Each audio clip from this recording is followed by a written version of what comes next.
Zodiac. Saya terpaksa harus membahas arketip ini secara utuh supaya teman-teman bisa mengetahui betapa mengerikannya arketip satu ini. Sebab sudah ada 3 kartu zodiak yang masuk banlist baik di TCG maupun OCG. Bahkan zodiak pernah digolongkan juga sebagai deck tier 0 di tahun 2017. Dan itu artinya untuk secara konsisten mengalahkan zodiak, lawannya mesti pakai deck yang benar-benar mengcounter deck tersebut atau pakai deck yang sama alias mirror match. Ini ada salah satu decklist zodiak pas lagi meta-metanya. Dan sekarang begini nasibnya. Intinya, deck Zodiac menyebabkan banyak sekali kartu masuk Forbidden List. Dari Zodiac Broodbull, Zodiac Dryden, Zodiac Barrage, Elder Entity Northern, MX Cyber Invoker, dan tak terkecuali Zodiac Red Peer masuk ke Limited. Keenam kartu ini merupakan pelaku sejarah keberingasan Zodiac di format tahun 2017. Dan mari kita bahas secara khusus kenapa Zodiac Broodbull, Zodiac Dryden, dan Zodiac Barrage masuk ke Forbidden baik di TCG maupun OCG. Apa saja peran mereka di deck Zodiac, dan kenapa mereka sampai dijebloskan ke Forbidden List di akhir tahun 2017. Oke, gambaran singkatnya, Zodiac merupakan sebuah archetype yang semua monsternya memiliki level dan rank 4, beratribut Earth, dan bertipe Beast Warrior. Kita pelajari dulu 12 kartu monster pada archetype Zodiac, 6 monster main deck, dan 6 monster extra deck. Ketika monster main decknya dijadikan sebagai Axis material buat monster Beast Warrior, dia memberikan efek tambahan yang unik ke monster tersebut. Terus setiap Axis monsternya punya attack tanda tanya, yang didefinisikan berdasarkan total attack monster yang dijadikan sebagai Axis material. Plus, setiap Axis monsternya bisa di Axis summon sekali pakai satu monster Zodiac dengan nama berbeda sebagai Axis materialnya. Zodiac pertama kali diperkenalkan di set Raging Tempest di peralihan tahun 2016 ke 2017. Dan saat itu pula performanya langsung melejit di turnamen-turnamen besar. Di TCG, YCS pertama yang diadakan ketika Zodiac legal adalah YCS Seattle. Dan seketika berbagai varian Zodiac mendominasi top card. Dan sehebat apa sih Zodiac ini? Zodiac merupakan deck yang minim input tapi menghasilkan output yang luar biasa. Seperti yang kita ketahui, untuk mengakses Axis monster Zodiac, pemain hanya memerlukan satu monster main deck Zodiac, bebas, bisa apa aja. Sangat irit dari segi resource. Tapi di antara ke-6 monster main deck Zodiac, Zodiac Red Peer bisa dibilang merupakan playmaker terbesar dalam deck ini. Kedua efeknya sama-sama kuat. Bisa send kartu Zodiac langsung ke graveyard yang nantinya bisa dipakai sebagai bagian dari strategi. Dan efek keduanya, dia kasih kemampuan tambahan ke Axis monsternya, bisa special summon Red Peer dari main deck. Dan secara historis, dengan hanya menggunakan Red Peer sebagai permulaan combo, pemain sudah bisa mendapatkan plus sebanyak 3. Dan mengakhiri giliran dengan board yang sangat bagus. Dan parahnya, Zodiac seakan-akan punya 12 kopi Red Peer di decknya. 3 kopi Zodiac Red Peer, 3 Fair Formation Tanky yang bisa dipakai buat search Red Peer, dan ada juga 3 Zodiac Barrage yang efeknya bisa dipakai buat special summon Red Peer dari main deck tanpa memakan normal summon.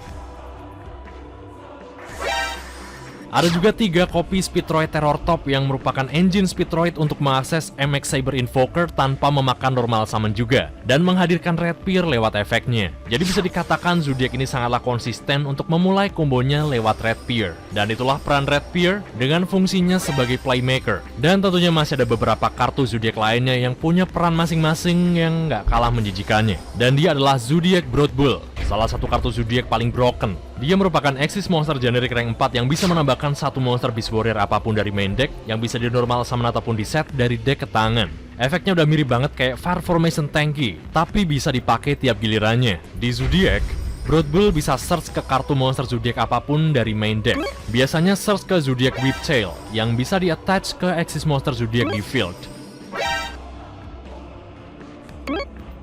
Bahkan Broodbull lah yang memungkinkan Zodiac bisa berintegrasi dengan combo Fusion Substitute akibat kemampuannya yang bisa search ke Lunalight Black Ship dan mengakses Fusion Substitute dan ujungnya bisa mendapatkan plus sebanyak 3. Tapi Red Peer sama Broodbull ini baru sekedar jembatan aja yang dipakai buat mendapatkan keuntungan-keuntungan yang bejibun. Letak kekuatan dan opresi yang dimiliki oleh archetype Zodiac terletak pada kartu bernama Zodiac Dryden. Dryden punya efek yang sangat disruptif. Quick Effect bisa detach satu Axis material, target satu kartu face up di field, dan mendestroynya. Dan parahnya efek ini bisa dilakukan per giliran, selama masih punya Axis material. Sangat penting untuk mengacak-acak combo lawan, tapi dialah bos monsternya Zodiac. Seonggok Dryden mungkin gak terlalu opresif buat lawannya, karena masih bisa diakali lewat berbagai macam cara. Tapi yang bikin Zodiac mengerikan adalah fakta bahwa Zodiac merupakan deck dengan kartu inti yang mungil di main decknya. Sehingga Zodiac bisa menyertakan kartu-kartu staple kuat seperti hand trap dan juga back row yang bisa dipakai sebagai proteksi dan opresi tambahan selain Dryden. Dan tentunya mereka juga gampang banget ditarik lewat plus yang diberikan Red Peer dan Brood Bull. Terlebih Zodiac cuma butuh satu kartu di tangan untuk memulai combo, sehingga sisa kartu lainnya di tangan bisa jadi itu adalah kartu-kartu staple yang bisa mempertebal dinding pertahanan Zodiac. Zodiac sangat matang sebagai deck control, tapi tidak memungkiri dirinya berperilaku sebagai deck aggro juga, karena ada beberapa combo OTK yang bisa dimungkinkan oleh Zodiac, membuat dirinya sebagai deck tipe aggro sekaligus kontrol. Dan biasanya deck jenis ini ketika berhasil terkualifikasi sebagai deck meta, sangat berpotensi menciptakan format tier 0, dan format itu bernama format Zodiac, yang terjadi di awal hingga pertengahan tahun 2017.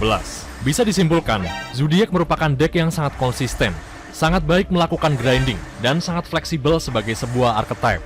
Bisa berperilaku sebagai engine karena kemungilan kartu core-nya, sehingga gak heran kalau ada banyak banget varian deck Zodiac.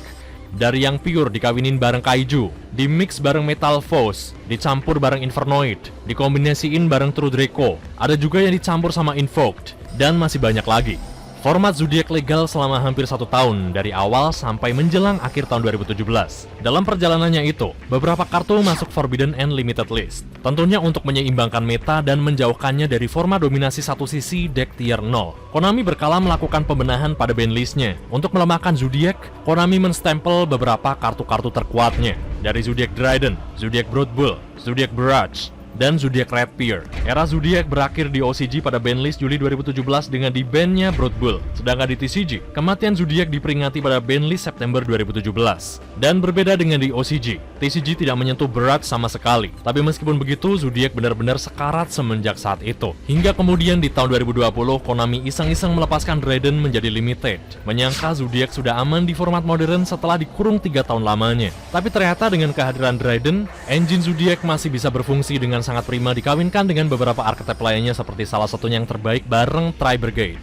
Tapi kemudian Dryden masuk Forbidden lagi di bandlist TCG dan OCG pada bulan Juli 2021 yang lalu, disusul Barrage juga kena Forbidden di TCG bulan Oktober 2021, membuat Zodiac dibangkitkan hanya untuk dibunuh kembali. Dan itulah penyebab Brood Bull, Dryden, dan Barrage masuk ke Forbidden list di TCG dan OCG. Mereka adalah kartu-kartu yang berperan penting menjadikan Zodiac sebagai salah satu deck terbroken sepanjang masa. Bahkan karena ulah Zodiac, kartu-kartu seperti Daigasto Emerald, Elder Entity Norden, dan MX Cyber Invoker ikutan masuk ke Forbidden List yang membuat Konami belajar untuk tidak sembarangan merilis kartu dengan kemampuan search dan special summon yang terlalu general. Zodiac kemungkinan juga menjadi archetype pertama yang mempromosikan strategi memakai resource seminim mungkin untuk menciptakan plus sebanyak mungkin. Strategi ini juga kemungkinan menginspirasi archetype seperti Sky Striker di tahun 2018 dan Salamangreat di tahun 2019. Sekian dari Yugara Cover Indonesia, thank you udah nonton sampai akhir dan I end my turn.